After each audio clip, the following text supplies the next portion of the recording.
Hello guys, welcome back to my channel. आज हम करने वाले हैं पार्ट 6 जिसमें हम फ्यूचर टेंस के सब डिविजन्स पढ़ेंगे। तो जैसे कि मैंने आपको कहा था कि ये जो हमारा टेंस का पूरा वीडियो है वो पार्ट 6 या पार्ट 7 में कंप्लीट हो जाएगा। तो ये पार्ट 6 में आज हम जो सब डिविजन है इनडेफिनिट एंड कंटिन्यूस उसको कंप्लीट करेंगे एंड नेक्स्ट पार्ट 7 में परफेक्ट एंड परफेक्ट कंटिन्यूस को कंप्लीट करेंगे। सो हम देखते हैं कि फ्यूचर टेंस का स्ट्रक्चर क्या होगा। पहले फ्यूचर इनडेफिनिट टेंस का स्ट्रक्चर देखेंगे, उसके कुछ एग्जांपल्स देखेंगे, उसके बाद हम फ्यूचर कंटिन्यूअस को कंटिन्यू करेंगे। सबसे पहले हम देखते हैं first future indefinite tense. Future indefinite tense में हम स्ट्रक्चर देखेंगे इसका। Future indefinite tense it means future की बात हो रही है, तो फ्यूचर मतलब भविष्य काल, जो होने वाला है या जो आगे होगा उसकी बात कर रहे हैं हम। तो फर्स्ट सब डिवीजन है फ्यूचर इंडेफिनिट टेंस, उसका स्ट्रक्चर है सब्जेक्ट प्लस शैल या फिर विल प्लस वर्ब की फर्स्ट फॉर्म प्लस ऑब्जेक्ट। तो हमको पता है, हमने सारे टेंस पढ़ चुके हैं जिसमें जब हम प्रेजेंट इंडेफिनिट की बात करते हैं तो डू या डज हेल्पिंग वर्ब यूज करते हैं।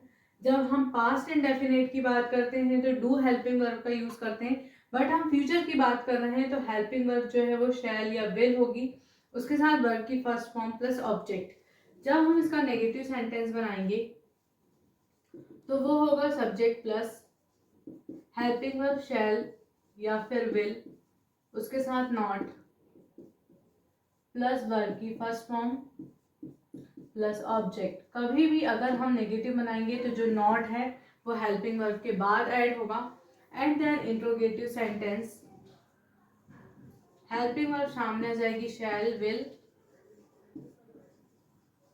प्लस सब्जेक्ट प्लस वर्ब की first form plus object.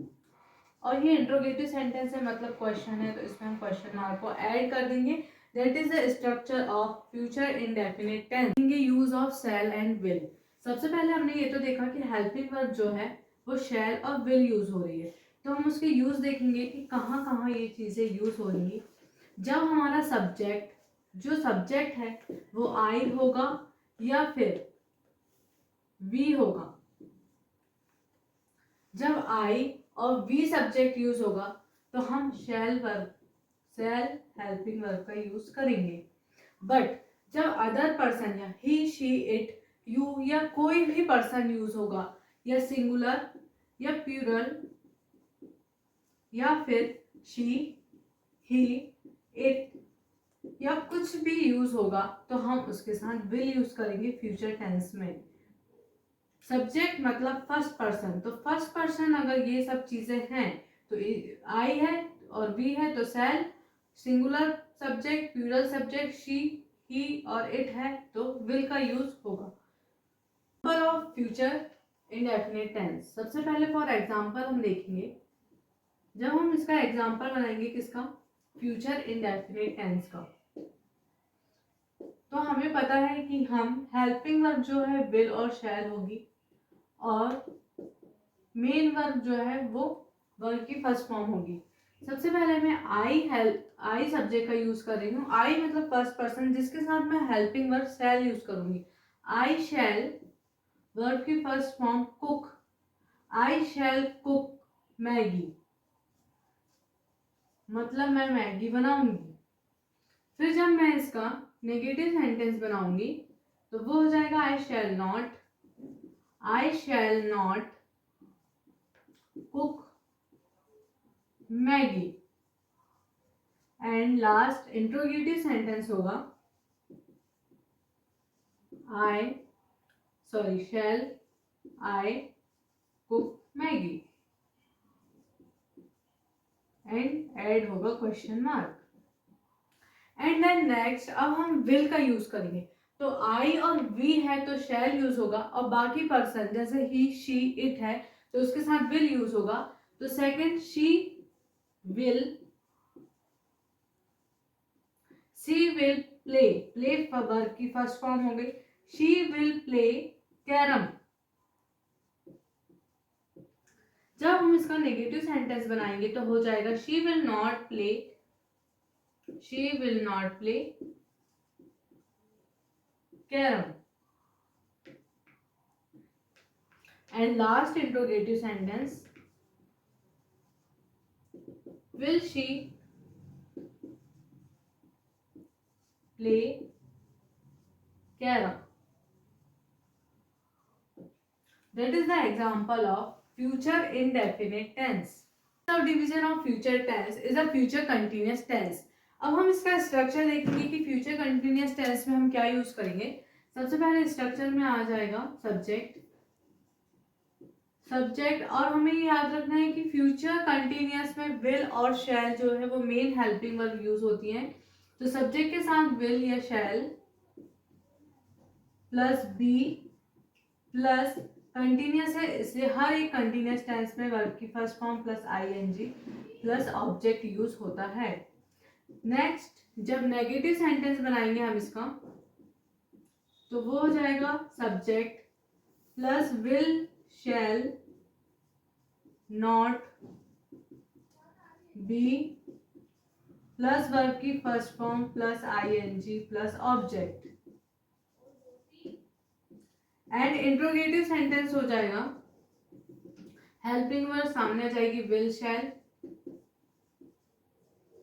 Plus subject plus be plus verb की first form plus ING plus object. अब हम इसके, और ये इंट्रोगेटिव है इसलिए इसमें क्वेश्चन मार्क ऐड होगा।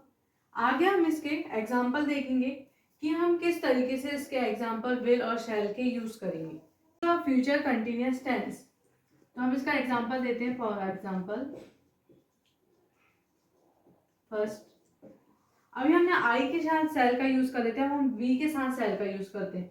वी शैल बी, क्योंकि अभी देखिए फ्यूचर कंटिन्यूअस में स्ट्रक्चर में पहले सब्जेक्ट फिर हेल्पिंग वर्ब फिर बी ऐड होगा फिर वर्ब की फर्स्ट फॉर्म प्लस आईएनजी। तो we shall be playing kho खो, ये ऑब्जेक्ट हो गया।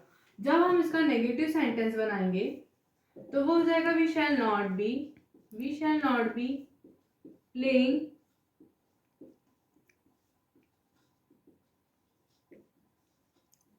खो खो। एंड नेक्स्ट इंट्रोगेटिव होगा शैल बी बी प्लेइंग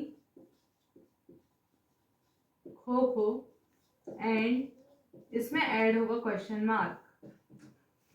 जब हम इसका नेक्स्ट एग्जाम्पल बनाएंगे तो हम विल का एग्जाम्पल बनाते हैं। तो ही शी इट दे के साथ विल यूज होगा, तो हम शी के साथ यूज करें। She will be writing a poem. And negative sentence, she will not be writing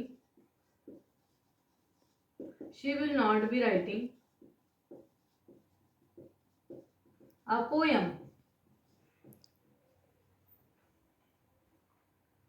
She will not be writing a poem. And interrogative sentence,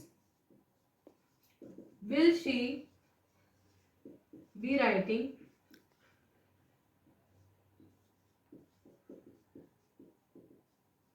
a poem? And इसमें add होगा question mark because it is an interrogative sentence. That is the example of future continuous tense.